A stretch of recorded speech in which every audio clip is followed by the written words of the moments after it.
વિદ્યાર્થી મિત્રો કેમ છો? મજામાં? ઓકે વેલ, તો આપણે સરસ મજાના હાઇઝનબર્ગનો અનિશ્ચિતતાનો સિદ્ધાંત ભણ્યો છે. ખૂબ જ અગત્યનો સિદ્ધાંત છે બેટા. એવી જ રીતે દ બ્રોગલીનો સમીકરણ પણ ભણ્યા છે. એ પણ ખૂબ જ ઇમ્પોર્ટન્ટ ઇક્વેશન છે, બરોબર. અને એને રિલેટેડ ઘણા બધા એમસીક્યુ આપણે જોવાના છે, પણ એ નેક્સ્ટ લેક્ચરમાં જોશું. આ લેક્ચરની અંદર આપણે જો કે આ લેક્ચરની અંદર થોડાક એમસીક્યુ દાખલા ટાઈપના જે છે એ જોઈએ જ છીએ, પણ એ પહેલાં જોવાનું છે કે બોહરનો નમૂનો જે છે એ નિષ્ફળ ગયો છે. આપણે એની વાત કરી છે કે બોહરનો નમૂનાની મર્યાદા શું શું છે એ આપણે વાત કરી હતી, પણ શા માટે નિષ્ફળ ગયો એ આપણે જોઈએ આજે. અને બીજું થોડા જે કોયડા તમારા પુસ્તકના છે એ કોયડા કરીએ અને થોડા સરસ મજાના એમસીક્યુ જોઈએ અને અલગ પ્રકારના જે અમુક એમસીક્યુ છે જે એકદમ ડિફરન્ટ ટાઈપના છે, જે દાખલા અત્યારે હું તમને દાખલા સ્વરૂપે જ ભણાવીશ, એમસીક્યુ સ્વરૂપે નહીં ભણાવું. એમસીક્યુ આપણે નેક્સ્ટ લેક્ચરની અંદર બુકમાં જોશું, બરોબર. તો ખાસ અગત્યના મસ્ત મજાની પહેલી વાત કરી દઈએ કે બોહરનો જે નમૂનો છે એ નિષ્ફળ જવાના કારણો. બોહરનો નમૂનો નિષ્ફળ જવાના કારણો, બરોબર છે. તો બોહરનો નમૂનો સાહેબ નિષ્ફળ શા માટે ગયો? તો કહેવાનો મતલબ શું છે? બોહરનો નમૂનો નિષ્ફળ જવાના કારણો એટલે બોહરનો નમૂનો નિષ્ફળ શા માટે ગયો હતો એ આપણે સરસ મજાની વાત કરવાની છે. હવે ચલો, તો પહેલી વાત શું કરીએ? તો બોહરે એવું કીધું હતું કે ભાઈ તમારું કેન્દ્ર હોય એની આસપાસ ઇલેક્ટ્રોન વર્તુળાકારે ગતિ કરે છે, એવી વાત કરી હતી. ક્લિયર છે? અને એણે ચોક્કસ પથની વાત કરી હતી. શેની વાત કરી હતી? ચોક્કસ પથની વાત કરી હતી. બોહરના મત મુજબ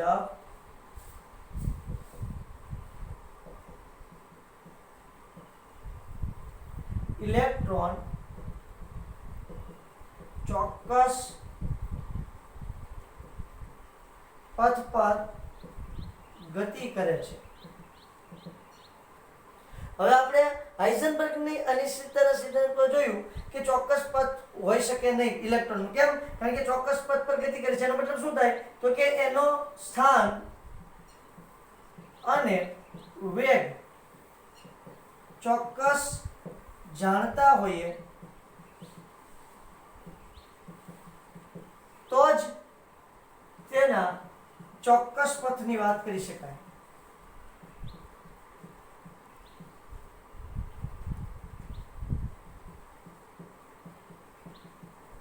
તો જ તેના ચોક્કસ પથની વાત કરી શકાય. તો હાઇઝનબર્ગે શું કીધું છે? એને ચોક્કસ પથ હોતો નથી, કારણ કે જો એનું તમે સ્થાન ચોક્કસ રીતે જોવા જશો તો વેગ બદલાઈ જશે, અને વેગ ચોક્કસ રીતે જોવા જશો તો સ્થાન બદલાઈ જશે. હાઇઝનબર્ગના મત મુજબ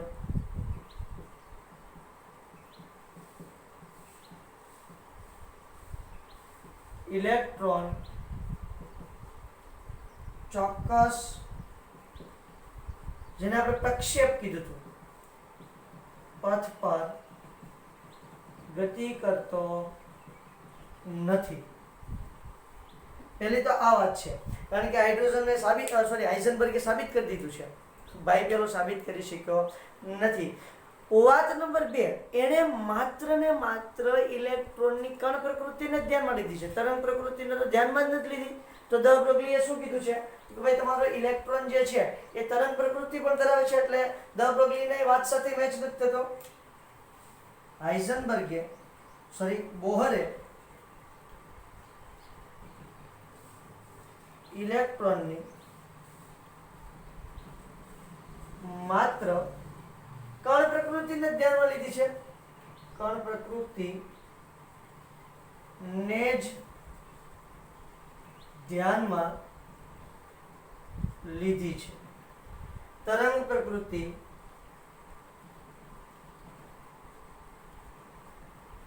ને ધ્યાનમાં લીધી નથી. દ બ્રોગલીના મત મુજબ ખોટી છે. જે વાત દ બ્રોગલી મત મુજબ ખોટી છે, કારણ કે દ બ્રોગલીએ શું કીધું? દુનિયાનું કોઈ પણ કણ, કોઈ પણ દ્રવ્ય હોય એ દ્વૈત સ્વભાવ ધરાવે છે, તરંગ અને કણ. જ્યારે ભાઈએ તો માત્ર શું કીધું છે? તરંગ પ્રકૃતિની જ વાત કરી છે. સોરી કણ પ્રકૃતિની જ વાત કરી છે, તરંગ પ્રકૃતિને તો વાત કરતા ભૂલી જ ગયો. તો આ કારણોસર આમ તે મતલબ કોણ? બોહરનો નમૂનો. આમ બોહર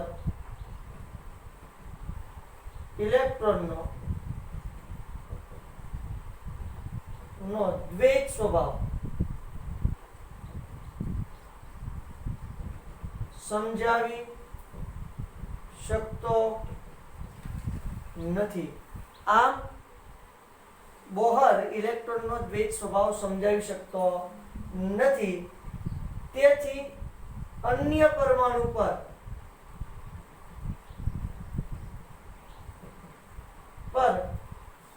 લાગુ પાડવાનો કોઈ અર્થ નથી. બરોબર છે? એટલે આપણે એવું વિચારીએ કે આ માત્ર હાઇડ્રોજન માટે જ વાત થઈ છે, તો અન્ય પરમાણુ પર એને લાગુ પાડીએ તો શું ફેરફાર થાય, એની અંદર શું જોવા મળે? તો સાહેબ અહીંયા એવું થાય છે કે આ પૂરો હાઇડ્રોજન જે છે એની અંદર ઇલેક્ટ્રોનના જે ભ્રમણની વાત છે એને વ્યવસ્થિત સમજાવી નથી શકતો, તો બીજા પર શું સમજાવી શકવાનો? એમ માનીને પછી એ વાતને શું કરી દીધી છે? સ્ટોપ કરી દીધી છે. આ હાઇડ્રોજનની સરસ બોહરના નમૂનાને નિષ્ફળ જવાના કારણો છે. એને જો આ બધી વાતો કરી દીધી હોત ને, દ્વૈત સ્વભાવની વાત કરી દીધી હોત, તરંગ અને કણ જે સ્વભાવ છે એ દ્વૈત સ્વભાવની વાત કરી દીધી હોત અને પ્રક્ષેપ પથની વાત ન કરી હોત, તો એનો નિયમ કેવો નીવડે? સાચો નીવડે. પણ અહીંયા શું થાય છે? એને સરસ મજાની આ બધી વાતો કરી અને પોતાના જ પગ ઉપર કુહાડી મારી દીધી. કોઈ વાંધો નહીં. હવે મસ્ત આવે છે ક્વોન્ટમ યંત્રશાસ્ત્ર, ક્વોન્ટમ યાંત્રિકી. બહુ જ ઇન્ટરેસ્ટિંગ છે. કાન, નાક, આંખ, મગજ ખુલ્લું રાખીને તમારે બેસવું પડે. હા, તમને એમ થાય છે આંખ ને મગજ ખુલ્લું રાખીએ, બરોબર છે, અને કાન ખુલ્લા રાખીએ, નાકની શું જરૂર છે? તો બરોબર છે, ફટાકડો થઈ જશે, કારણ કે નાક ખુલ્લું રાખવું પહેલાં જરૂરી છે શ્વાસોશ્વાસની ક્રિયા માટે. ઓકે વેલ, આપણે જોવાના છે આજે મસ્ત મજાના MCQ, મસ્ત મજાના કોયડા જોવા છે અને દાખલાઓ જોવા છે. તો એની સરસ મજાની વાત કરીએ. જે MCQ, એક્સ્ટ્રા MCQ જે છે, જો હજી વધારે કરાવવાની જરૂર પડશે તો એ આપણે કાલે કરાવી દઈશું. બરાબર છે? આજે આપણે મસ્ત મજાના કોયડાઓ જોઈએ જબરદસ્ત, અને પછી શરૂ કરીએ ક્વોન્ટમ યાંત્રિકીનો નમૂનો. તો કોયડાઓની વાત કરીએ તો પહેલો કોયડાની રકમ હું લખી નાખું છું. એ પહેલાં તમારે સમજાઈ ગયું હોય તો તમારે નોટ કરવું હોય તમે કરી શકો છો. ક્લિયર? ભૂસું છું. ચાલો, બહુ જ મસ્ત જબરદસ્ત મારો ફેવરિટ MCQ છે. શું છે? કેન્દ્રમાં ઇલેક્ટ્રોન હોતો નથી, સાબિત કરો. બરાબર છે? લગભગ કોઈ જગ્યાએ આ ક્વેશ્ચન છે નહીં બેટા. અને આને સાબિત કરવાનો બસ એક જ રીત છે, બીજી કોઈ રીત આને સાબિત કરવાની પણ છે નહીં. અને મને બહુ જ ગમે છે આ ક્વેશ્ચન. કોઈ જગ્યાએ લગભગ મેં નથી જોઈ સાબિતાની કે કોઈ જગ્યાની સાબિતી હોય એવું મને ખ્યાલ નથી. કદાચ તમને ખ્યાલ હોય તો વાંધો નહીં. તો સાહેબ તમે કેમ સાબિત કરશો? જો મસ્ત મજાની હાઇઝનબર્ગના અનિશ્ચિતતાના સિદ્ધાંતનો ઉપયોગ કરીને હું સાબિત કરીશ. જો કેન્દ્ર પર હોય ઇલેક્ટ્રોન, કેન્દ્ર પર ઇલેક્ટ્રોન હોય, કેન્દ્ર પાસે ઇલેક્ટ્રોન હોય, આ કેન્દ્રની ઉપર ગોઠવા છે, પેલા કેન્દ્રની પાસે ઇલેક્ટ્રોન ગોઠવા છે, પણ કેન્દ્રમાં ઇલેક્ટ્રોન નથી એવું સાબિત કરવું હોય તો કઈ રીતે સાબિત થાય? તો આપણે હમણાં સાબિત કરીએ કેન્દ્રમાં ઇલેક્ટ્રોન છે કે નહીં. કેન્દ્રની ત્રિજ્યા કેટલી હોય પહેલા તો એ બેટા જોઈ લઈએ. તો કેન્દ્રની ત્રિજ્યા કેટલી હોય છે? 10⁻15 મીટર. બરાબર છે? આ તમારે એક યાદ રાખવાનું છે. તો ઇલેક્ટ્રોનને ફરવા માટે કેટલું સ્થાન હોય છે? 10⁻15 મીટર જેટલું સ્થાન હોય. એટલામાં ઇલેક્ટ્રોન તમારું શું કરતો હોય? ફરી શકતો હોય. એટલે એની અનિશ્ચિતતા કેટલી હોય છે? 10⁻15 મીટર હોય. વેલ, તો હવે જો સાબિત કરો સાહેબ કઈ રીતે થાય છે. તો ડેલ્ટા x મને ખબર પડી ગઈ છે. ડેલ્ટા x બરાબર 10⁻15 મીટર, કારણ કે સ્થાનની અનિશ્ચિતતા છે એટલા માટે. ક્લિયર? ચલો વેલ, ત્યાંથી જરાક આગળ જઈએ તો હવે શું આવે છે? એમ ઇલેક્ટ્રોનનું દળ કેટલો આવશે? 9.1 × 10⁻31 કિલોગ્રામ, કારણ કે વાત ઇલેક્ટ્રોનની કરીએ છીએ તો દળ ઇલેક્ટ્રોનનું જ લેવાનું છે. ઓકે, ડેલ્ટા V શોધો. ડેલ્ટા V ઉપરથી શું સાબિત થાય છે? તો એક વસ્તુ મને એમ કહો કે સૌથી ઝડપી કોણ હોય છે? સૌથી વધારે વેગ કોનો હોય છે? તો તમને ખ્યાલ આવશે કે સૌથી ઝડપી, સૌથી વધારે વેગ પ્રકાશનો છે. 3 × 10⁸ મીટર સેકન્ડ ઇનવર્સ. આનાથી ઝડપી હજી સુધી કંઈ શોધાયું નથી. તો આપણે અત્યાર સુધી એવું જ માનીએ છીએ કે આનો વેગ સૌથી વધારે છે, અને એ જ સિદ્ધાંતનો આપણે અહીંયા ઉપયોગ કરવાનો છે. આનાથી વધારે કોઈ પણ વસ્તુનો વેગ હોઈ શકે નહીં. ઓકે, ચલો ભાઈ, સરસ મજાની વાત થઈ.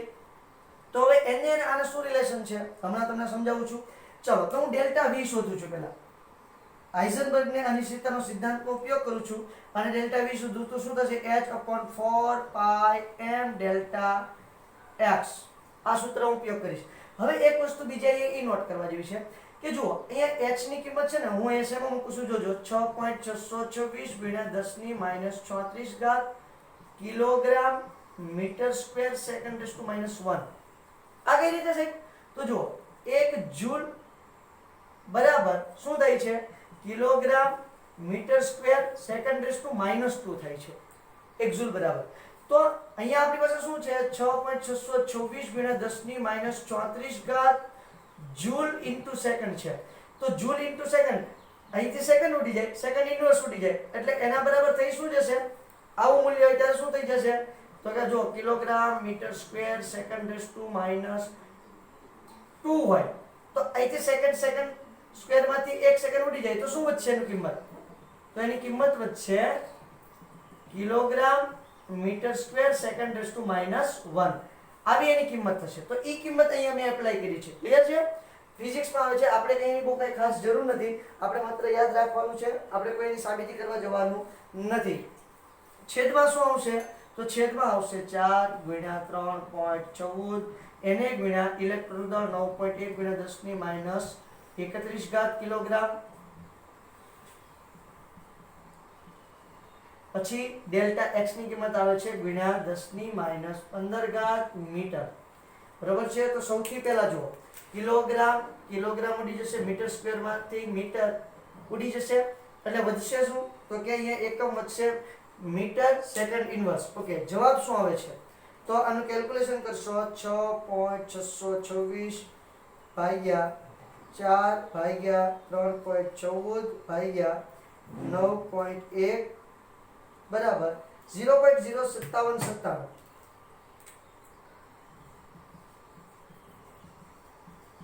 ગુણ્યા 10 ની આ -31 ઉપર જાય એટલે કેવી થઈ જાય +31 થઈ જાય, -34 + 31 એટલે -3 વધે, આ -15 ઉપર જાય એટલે +15 થઈ જાય, +15 - 3 એટલે 10 ની 12 વધશે. એકમ આવશે મીટર સેકન્ડ ઇન્વર્સ. એને આપણે ફેરવીએ તો 5.797 ગુણ્યા 10 ની 10 મીટર સેકન્ડ ઇન્વર્સ. હવે જો આવી કિંમત આવી, હવે હું તમને એમ કહું છું કે સૌથી વધારે વધારે ઝડપ કેટલી હોય બેટા તો 3 ગુણ્યા 10 ની 8. હવે એની અનિશ્ચિતતા એની અંદર કોઈ દી એટલી એરર હોય ખરી? અનિશ્ચિતતા ઝડપ જ વધારે એટલી હોય તો 10 ની 10 કોઈ દી અનિશ્ચિતતા હોઈ શકે નહીં, ક્યારેય પોસિબલ નથી. તેનો મતલબ શું થાય કેન્દ્રમાં ઇલેક્ટ્રોન પણ પોસિબલ નથી. માત્ર કેન્દ્રની આસપાસ જ હોઈ શકે, કેન્દ્રની બહાર જ હોઈ શકે, કેન્દ્રની અંદર ક્યારે ઇલેક્ટ્રોન શક્ય નથી. ક્લિયર? તો આ શેની મદદથી સાબિત કરી શકીએ? માત્ર ને માત્ર હાઇઝનબર્ગના અનિશ્ચિતતાના સિદ્ધાંતની મદદથી સાબિત કરી શકીએ. સાબિતી તમારી સામે છે, મસ્ત મજાનો સ્ક્રીનશોટ લઈ લ્યો અને ઉતારી લ્યો. ચલો, પુસ્તકનો સરસ મજાનો કોયડો તમને આપેલો છે. માઇક્રોસ્કોપ વડે ઇલેક્ટ્રોનનું સ્થાન 0.1 એંગસ્ટ્રોમ નોંધવામાં આવે છે તો ઇલેક્ટ્રોનના વેગમાં ઉદ્ભવતી અનિશ્ચિતતા શોધો. બરોબર છે? ચલો, મસ્ત મજાનું શું કીધું છે એ આપણે જરા કઈ નોટ કરી લઈએ. ડેલ્ટા x તમને આપી દીધું છે બેટા, સ્થાનની અનિશ્ચિતતા 0.1 એંગસ્ટ્રોમ, જેને આપણે 0.1 ગુણ્યા 10 - 10 મીટર કહી શકીએ, કારણ કે આપણે મોટા ભાગની ગણતરી શેમાં કરવાના છે? મીટરમાં કરવાના છે. ઓકે વેલ, ત્યાર પછી h ની કિંમત ખબર છે 6.626 ગુણ્યા 10 - 34 kilogram metre square second inverse. થોડી વાર પહેલા જ મેં હમણાં કીધું છે 1 જૂલ બરાબર kilogram metre square second inverse થાય છે. એ બધું ફિઝિક્સમાં આવશે, તમારે અહીંયા ખાલી આપણે યાદ રાખી લેવાનું છે, એની કંઈ આપણે તારવણી કરવાની જરૂર નથી. બરોબર? હવે જો એમ દળ નથી આપેલું ક્યાંય આખી રકમમાં તો કોની વાત થઈ છે બેટા? ઇલેક્ટ્રોનના વેગની વાત થઈ છે. તો ઇલેક્ટ્રોનનું દળ હશે, કારણ કે ઇલેક્ટ્રોનના વેગની વાત થઈ છે, દળ ઇલેક્ટ્રોન લેવાય ને. બરોબર? ઇલેક્ટ્રોનના વેગની વાત થતી હોય તો દળ કાંઈ આપણે ન્યુટ્રોનનું કે પ્રોટોનનું લઈ શકીએ નહીં, હાંડિયાનું દળ લેવાય નહીં. ચાલો, તો 9.1 ગુણ્યા 10 - 31 કિલોગ્રામ. ક્લિયર થાય છે?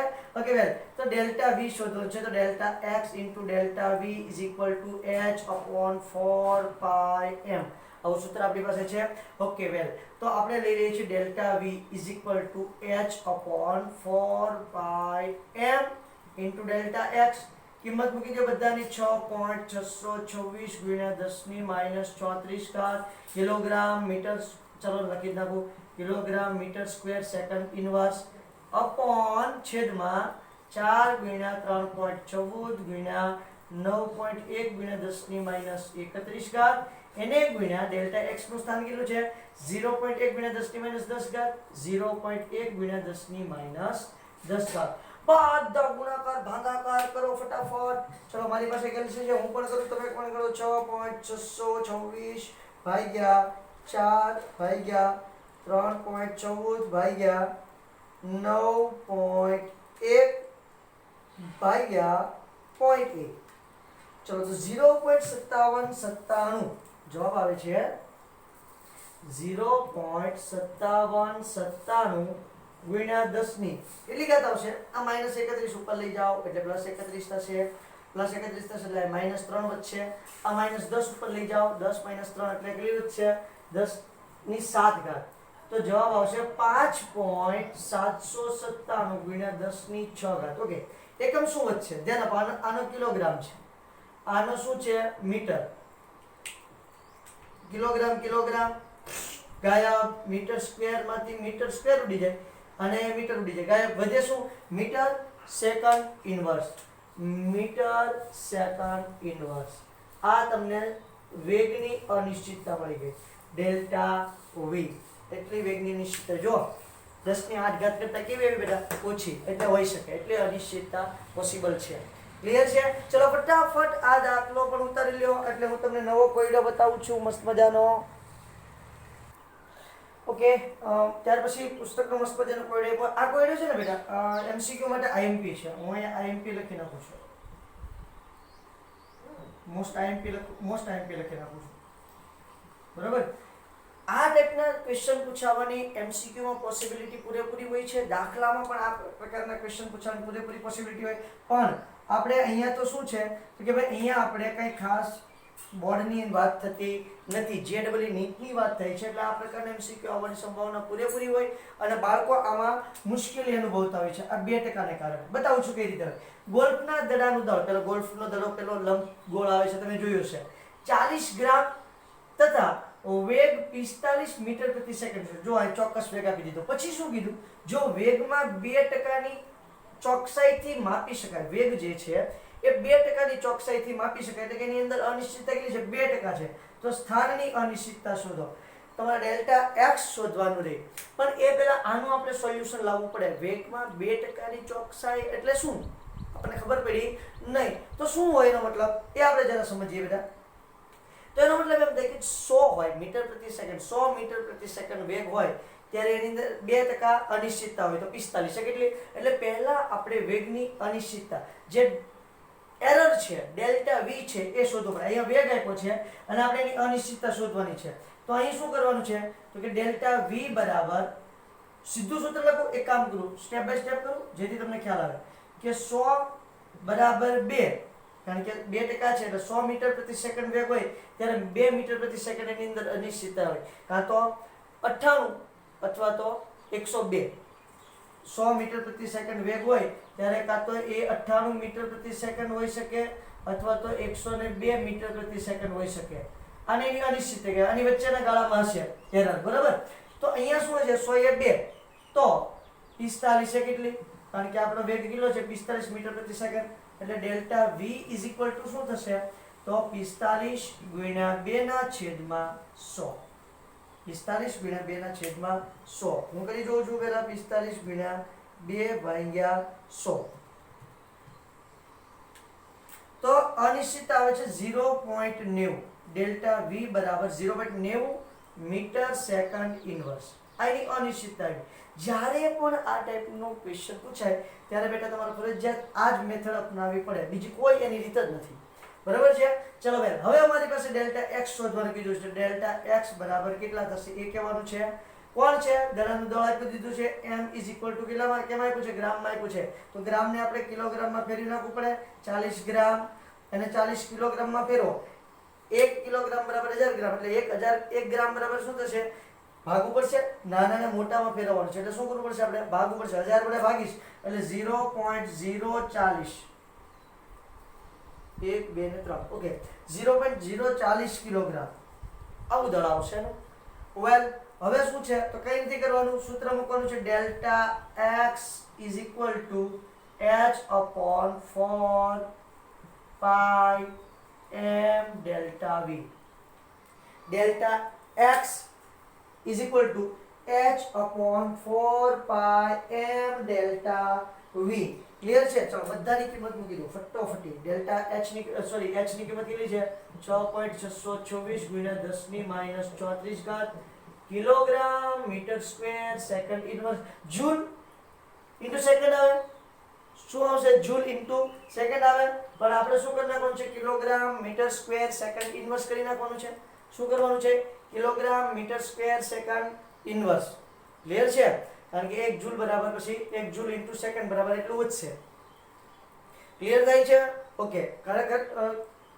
1 જૂલ બરાબર શું આવશે 1 જૂલ બરાબર આવશે kilogram metre square second raise to -2 આવશે પણ અહીંયા આપણે જૂલ ઇન્ટુ સેકન્ડ લઈએ છીએ તો સેકન્ડ ઉડી જાય બરાબર છે એટલે વધશે શું joule sorry kilogram metre square second inverse એટલું વધશે ઓકે ચલો તો kilogram metre square second inverse હવે છેદમાં શું મૂકવાનું છે 4 ગુણ્યા 3.14 એને ગુણ્યા m બરાબર કેટલું લેશું આપણે દળ આપેલું છે 0.040 એને ગુણ્યા ડેલ્ટા v બરાબર કેટલું લેશું તો ડેલ્ટા v બરાબર 0.9 ચલો તો ફટાફટ મીટર પ્રતિ સેકન્ડમાં છે એટલે કોઈ ચિંતા નથી તો જુઓ 6.624 એને ભાગ્યા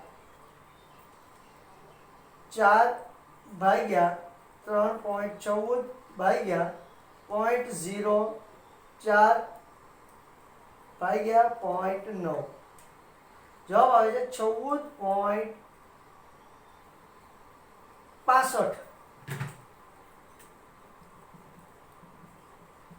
14.65 જવાબ આવે છે ઓકે હવે ઘાત જોઈએ તો ઘાત શું આવશે તો ઘાત આવશે 10 ની માઈનસ 34 ઘાત જ આવશે બરોબર છે 14.65 ગુણ્યા 10 ની માઈનસ 34 ઘાત હા તો કઈ વાંધો નહીં સ્થાનની અનિશ્ચિતતા છે થોડી વેગની છે મીટર ક્લિયર છે ચલો હવે જો આને ફેરવીએ કે તો 1.465 ગુણ્યા 10 ની પોઈન્ટ ને ડાબી બાજુ ખસેડો છો -33 ઘાત ઓકે મીટર આનો જવાબ આવશે ડેલ્ટા x બરાબર જો સ્થાનની અનિશ્ચિતતા 10 ની 8 ઘાત કરતા વધારે ન હોય બેટા સોરી વેગની અનિશ્ચિતતા 10 ની 8 ઘાત કરતા વધારે ન હોય સ્થાનની અનિશ્ચિતતા તો કોઈ પણ હોઈ શકે ક્લિયર છે ચલો વેલ તો આ સરસ મજાની વાત આપણે જોઈ છે હજી આપણે આગળ એમસીક્યુ જોવા છે પણ એ પહેલા આને જરાક સરસ મજાનું ઉતારી લ્યો ક્વેશ્ચન ને ચલો તો આજે મસ્ત મજાના છેલ્લા બે દાખલા ગણી નાખ્યા આજના એટલે આપણે વાત કરી છે પહેલું શું છે 3.6 એંગસ્ટ્રોમ તરંગ લંબાઈ ધરાવતા ફોટોનનું દળ કેટલું થશે તો જો તરંગ લંબાઈ આપી દીધી છે 3.6 એને આપણે શેમાં ફેરવી નાખવાની છે મીટરમાં ફેરવી નાખો એટલે તરંગ લંબાઈ લેમ્ડા બરાબર શું થઈ જશે 3.6 ગુણ્યા 10 ની માઈનસ 10 ઘાત મીટર બરાબર છે હવે જો ફોટોનનું દળ શોધવાનું કીધું છે m શોધવાનું કીધું છે પછી બીજું શું હોઈ શકે આપણી પાસે તો ફોટોનનું દળ શોધવાનું કીધું છે m આપણને m શોધવાનું કીધું છે લેમ્ડા આપી દીધું છે બરાબર h ની કિંમત હોય 6.624 ગુણ્યા 10 ની માઈનસ 34 ઘાત જૂલ ઇન્ટુ સેકન્ડ એને તમે kilogram metre square second inverse પણ કહી શકો તો ધ બ્રોગલી સમીકરણ મૂકું લેમ્ડા h mv તો જુઓ જોઈએ h mv એટલે ફોટોનનું દળ વેગ કેટલો હશે ફોટોન એટલે પ્રકાશનું કિરણ v બરાબર શું થઈ જશે 3 ગુણ્યા 10 ની 8 ઘાત metre into second metre into second inverse yes metre પ્રતિ સેકન્ડ બરાબર તો આ એનો વેગ થઈ જશે આ સૂત્રની અંદર કિંમત મૂકો જવાબ આવી જાય હા આવી જાય વેલ ત્યાર પછી નેક્સ્ટ ક્વેશ્ચન જોઈએ બહુ જ ઇન્ટરેસ્ટિંગ છે આ પ્રકારના એમસીક્યુ સામાન્ય રીતે તમને એક્ઝામની અંદર પૂછાતા હોય છે JEE અને નીટની એક્ઝામની અંદર શું કીધું છે m દળ ધરાવતા ગતિશીલ અતિ સૂક્ષ્મ કણના સ્થાન અને ગતિની અનિશ્ચિતતા ના આંકડાકીય મૂલ્યો સમાન હોય એટલે કે સ્થાનની અનિશ્ચિતતા અને ગતિ અનિશ્ચિતતા જો વેગમાન નથી કીધું ગતિ કીધું છે એટલે ડેલ્ટા v એટલે બીજું ડેલ્ટા x ડેલ્ટા v છે મૂલ્યો સમાન હોય તો તે અનિશ્ચિતતાનું ઓછામાં ઓછું મૂલ્ય કેટલું થશે? ઓકે, તો તે અનિશ્ચિતતા એટલે કે જે બેની કમ્બાઈન્ડ અનિશ્ચિતતા છે એનું ઓછામાં ઓછું મૂલ્ય કેટલું થશે? આમાં કોઈ આંકડા આપ્યા નથી એટલે મૂલ્ય આપણે પાઈ એમ એના સ્વરૂપ h પાઈ અને m ના સ્વરૂપમાં જ લાવશું. ચલો કઈ રીતે હશે તો જોઈ લે. જો x delta v delta x delta v થાય એવું તો આપણને ખબર છે. સૂત્ર મૂકીએ delta x delta x m delta v is equal two h upon 4 pi. Clear છે? ઓછામાં ઓછું મૂલ્ય કીધું છે એટલે હું ઇઝ ઇક્વલ ટુ લખું છું, બરાબર? કાં તો પછી greater than or is equal to પણ લખી શકું, કોઈ વાંધો નથી.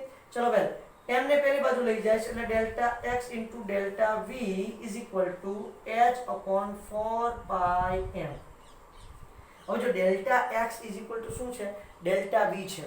તો હું એની જગ્યાએ ડેલ્ટા v લખી શકું? હા સાહેબ લખી શકો. તો આની જગ્યાએ ડેલ્ટા x લખી શકું, કોઈ પણ લઈ શકો. ચલો તો અહીંયા લખી નાખું છું ડેલ્ટા v સ્ક્વેર બરાબર શું થઈ જાય? h અપોન 4 પાઈ m. આવું થાય? ઓકે, આનો વર્ગમૂળ કાઢી લો. તો ઓછામાં ઓછી અનિશ્ચિતતા શોધવાની છે, અનિશ્ચિતતાનો વર્ગ નથી શોધવાનો. તો ડેલ્ટા v બરાબર શું થાય? Delta v is equal two under route h upon 4 pi m. બરાબર બેન, આનો વર્ગમૂળ કાઢી લો. જો આ જવાબ એ સાચો છે. બીજો આને કઈ રીતે આગળ લખી શકાય? તો delta v is equal two 1 upon 2 under route h upon pi m. આવી રીતે પણ લખી શકાય. બીજો આને કઈ રીતે લખી શકાય? Under route h 2 under route પાઈ ઇન્ટુ m. આવી રીતે પણ લખી શકાય. પણ એવી રીતે લખવા કરતા આ બે રીત બેસ્ટ છે. બસ બીજી રીતે લખવાની કઈ જરૂર નથી. તો આ તમારું ઓછામાં ઓછું મૂલ્ય મળશે. અનિશ્ચિતતાનું ઓછામાં ઓછું મૂલ્ય એટલું તમને જોવા મળશે. ક્લિયર? ચલો તો આજે એટલે સુધી રાખીએ. નેક્સ્ટ લેક્ચરની અંદર આપણે આગળના વર્ષોમાં જે MCQ પૂછાયેલા છે ધ બ્રોગલી અને હાઇઝનબર્ગને રિલેટેડ એ MCQ અને બીજા આવા ટાઈપના નવા MCQ આપણે સોલ્વ કરવાના છે કે ભાઈ ડેલ્ટા x કરતા ડેલ્ટા v એક ચતુર્થાંશ હોય અથવા 16 ગણું હોય, 16માં ભાગનું હોય, ચોથા ભાગનું હોય, એવા આપણે અલગ અલગ MCQ જોવાના છે. બરોબર? ત્યાં સુધી મસ્ત મજાના બધા જ MCQ આજના ચલાવેલા બધા દાખલાને મસ્ત મજાના બેટા કવર કરી લ્યો અને જબરદસ્ત પાકા કરી નાખો. Okay, thank you.